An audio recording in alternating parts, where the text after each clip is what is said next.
ఎకరా 101 కోట్లట. రాయదుర్గం నాలెడ్జ్ సిటీలో 18.67 ఎకరాలకు వచ్చే నెల 6న ఈ వేలం ప్రారంభ ధరలు నిర్ణయించిన ప్రభుత్వం కనీసం 2000 కోట్లు సమకూరుతుందని అంచనా అంటూ చూస్తున్నాం.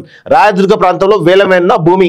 సో వీళ్ళు ఇట్లా వేలం వేస్తారు, 100 కోట్లు 100 కోట్లు అంటూ వేలం వేసేసి ఈరోజు ఇమీడియట్గా పెద్ద ఎత్తున భూమి రేట్లు పెంచడం, రియల్ ఎస్టేట్ రంగాన్ని పెంచడం ఇవన్నీ కూడా జరుగుతూ ఉన్నాయి.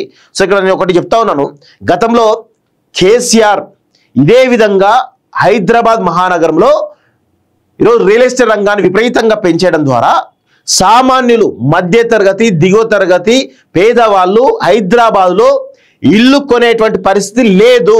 దానికి కారణం గత ప్రభుత్వాలు, ప్రస్తుత ప్రభుత్వం కూడా. సో ఇప్పుడు రియల్ ఎస్టేట్ రంగంలో అమాంతం ధరలు పెంచడానికి రేవంత్ రెడ్డి ఈ యొక్క డ్రామా ఆడుతున్నాడు. సో గతంలో కేసీఆర్ ఆడినటువంటి డ్రామానే రేవంత్ రెడ్డి కూడా ఆడుతూ రియల్ ఎస్టేట్ రంగంలో విపరీతమైన ధరలు పెంచడం ద్వారా ఈరోజు సామాన్యులకు కొనలేనటువంటి పరిస్థితి కనబడతా ఉంది. సో ఈ పరిస్థితి విషయంలో ప్రభుత్వాలు ఆలోచించుకోవాలి. ఎక్కడైనా సరే ₹1,00,00,000 తక్కువ ఇల్లు ఎక్కడ వస్తుందో అండి? ₹1,00,00,000 తక్కువగా ఇల్లు ఎక్కడ కూడా రావడం లేదు.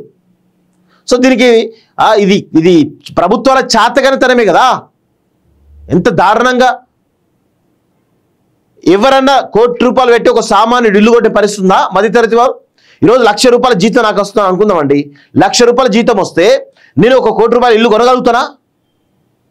కొనే ధైర్యం చేయగలుగుతానా? అసలు ప్రభుత్వాలు ఆలోచించుకోవాలి. గతంలో 50 లక్షలకి 60 లక్షలకి ఇల్లు దొరికేది, సరే అందరూ కూడా కొనేది. కానీ ఇప్పుడు ఆ పరిస్థితి లేదు. ₹1,00,00,000 ధరతో ఉంది, ఇంటీరియర్కే 20-25 లక్షలు అవుతా ఉంది. ఎక్కడి నుంచి తీసుకొస్తారు డబ్బు? ఇవన్నీ ప్రభుత్వాల వైఫల్యం వల్లే ఇవన్నీ కూడా అవుతాయి. వాళ్ళ స్వార్థ ఆర్థిక రాజకీయ ప్రయోజనాల కోసం తప్ప ఆర్థిక ప్రయోజనాలు ఇంకేం ఉండవు.